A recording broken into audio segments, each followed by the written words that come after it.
अगर आप बोलेंगे कि आपने एनडीटीवी पे आपने क्यों हंसा, मेरे पीछे पड़ जाएंगे कल कि उन्होंने एनडीटीवी का नाम लिया और वो हंस रहे थे। 24 मार्च को जब तालाबंदी की घोषणा हुई थी तब भारत में कोरोना से संक्रमित मरीजों की संख्या 562 थी और 9 लोगों की मौत हुई थी।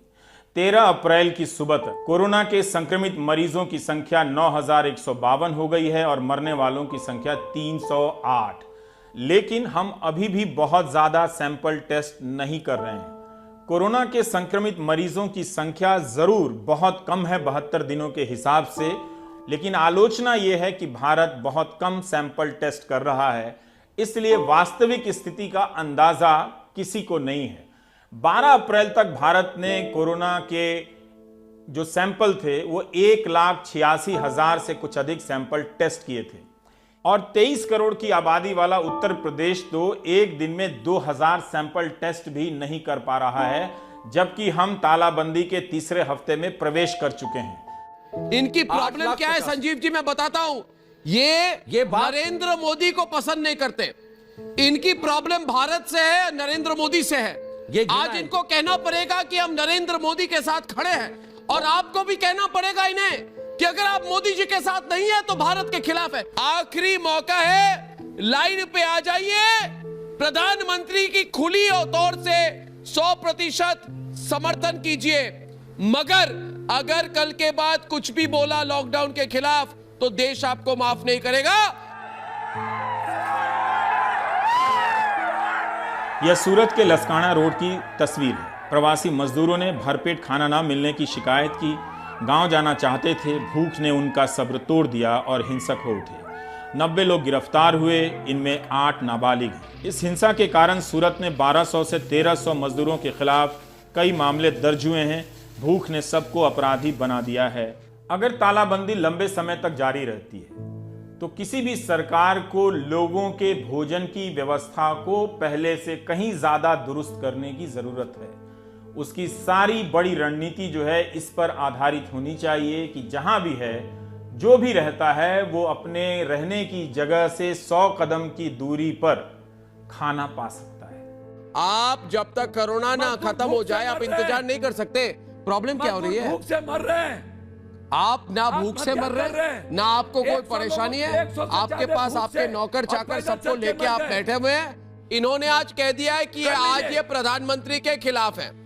इन्होंने आज ये पप्पू जी ने ऐलान कर दिया है कि मैं प्रधानमंत्री नरेंद्र मोदी के खिलाफ हूं। तो मैं कह दूं आपको पप्पू यादव, अगर आप नरेंद्र मोदी के खिलाफ है तो आप भारत के खिलाफ हैं। अगर आप इस वक्त नरेंद्र मोदी के खिलाफ है तो आप भारत के खिलाफ हैं। आप भारत के खिलाफ हैं। आप लॉकडाउन के खलनायक हैं। आप पप्पू यादव जी लॉकडाउन के खलनायक हैं। अर्नब जी, आपको एक नया नाम दूंगा मैं, आपका नाम है लॉकडाउन का खलनायक। लॉकडाउन के खलनायक सोनिया गांधी। मैं कह रहा हूं इस लॉकडाउन के 2 सबसे बड़े खलनायक कौन है आपको बता देता हूं। एक है वाड्रा परिवार और एक है मौलाना साहब। आगरा की सड़क पर दूध गिर गया तो कई कुत्ते दूध पीने आ गए। तालाबंदी के दौर में कुत्तों और जानवरों पर बहुत बीत रही है, लेकिन उन्हीं के साथ यह इंसान भी अपने हाथों से दूध उठा रहा है।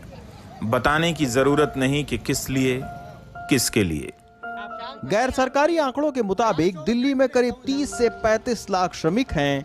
कारखाने बंद होने से इनमें से आधे से ज्यादा मजदूर एक वक्त की रोटी के लिए सरकार पर निर्भर हो गए हैं। बिहार बेतिया के प्रवासी मजदूर राम सागर 5 किलोमीटर पैदल चलकर मजनू के टीले के पास वाले स्कूल में खाना लेने पहुंचे हैं।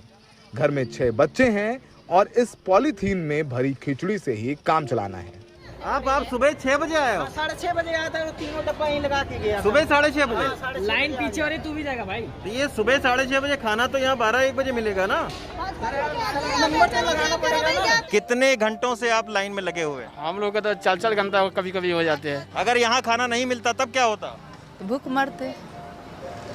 भूखों मरते? नहीं मरेंगे, सब चीज बंद है, फैक्ट्री फैक्ट्री बंद है, तब भूख नहीं मरेंगे। ये लोग लॉकडाउन का विरोध कर रहे हैं।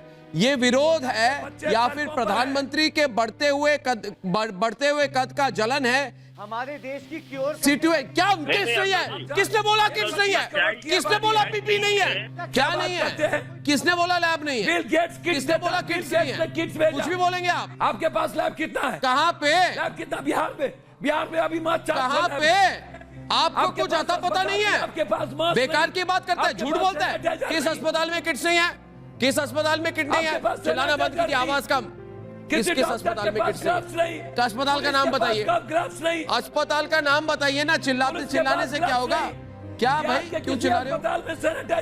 किस का जगह में किट नहीं है? किस जगह में टेस्टिंग किट नहीं है? कहाँ पे किट नहीं है? कहाँ पे पीपी नहीं है? कहाँ पे लैब नहीं है? आपके राज्य में अभी कोरोना से संक्रमित मरीजों की संख्या बहुत कम है। आप इसे सफलता कहेंगे या फिर आपको पता ही नहीं है कि वास्तविकता क्या है, क्योंकि आपके राज्य में टेस्टिंग कम हो रही है? रवि जी देखिए, टेस्टिंग कम तो है, ये बात मैं मानता हूँ। तो हम कैसे उन संख्या को फेस वैल्यू पर ले सकते हैं जब तक आप टेस्ट ना करें? ये पूछने का मेरा मकसद आपसे ये जानना भी है कि झारखंड राज्य के पास जो प्रोजेक्शन है वो क्या है, और उसके मुताबिक आपके पास पीपीई किट कितने हैं, टेस्टिंग किट कितने हैं। जो हम अखबार में पढ़ रहे हैं वहाँ के कि डॉक्टर को, नर्स को सैनिटाइज़र नहीं है, प्रॉपर मास्क नहीं है, पीपीई किट नहीं है। नहीं, ये बात सही है कि हमारे पास संसाधनों की तो कमी है, और पीपीई किट के बारे में भी थोड़ा सा अगर हम बोलें तो थोड़ा अनुपात के आधार पर बहुत नहीं के बराबर है। लेकिन अब ये लॉकडाउन का 3 हफ्ता बीतने जा रहा है। ये तो इसी के लिए था कि इन 3 हफ्तों के दौरान आप अपनी तैयारी को बेहतर कर लें। और थोड़ी देर में हमारे राजनीतिक संपादक ऐश्वर्या कपूर लखनऊ से लाइव है हमारे साथ, और लाइव इंटरव्यू करने वाले उत्तर प्रदेश मुख्यमंत्री योगी आदित्यनाथ के। ऐश्वर्या, पूरे भारत के लोग आज योगी आदित्यनाथ को सुनना चाहते हैं, उन्हें देखना चाहते हैं जी। अब आपके इंटरव्यू में मेन पॉइंट्स क्या होने वाले आप बताइए। बिल्कुल अर्नब, जैसा कि आपने कहा, योगी का डंडा कैसे सक्सेसफुल रहा है, और क्या ये एक मॉडल फॉर्मूला बन सकता है पूरे देश के लिए, बाकी सभी राज्यों के लिए? इसी पे बात करेंगे योगी आदित्यनाथ हमारे साथ अब से कुछ ही देर में। इस वीडियो के सामने आने के बाद सवाल तो बनता ही है, अगर हम करें तो करें क्या, बोले तो बोले क्या? अगर थोड़ा सा भी भगवान ने दी हो तो जरा उपयोग करो। लेकिन जाने से पहले एक बार फिर याद दिलाना चाहता हूं कि हो सकता है कि आप ढीले पड़ने लगे हों, लेकिन याद रखिए कि 6 फीट की शारीरिक दूरी दूसरे व्यक्ति से जब भी आप बाहर जाएं बनाकर रखें, मास्क लगाएं, हाथ साफ रखें। ये 3 बुनियादी चीजें अब हम सभी को लंबे समय तक के लिए करनी होगी। आदत डाल लें, इस आदत में बिल्कुल भी ब्रेक ना लें। फिर मिलते हैं अगले दिन। नमस्कार।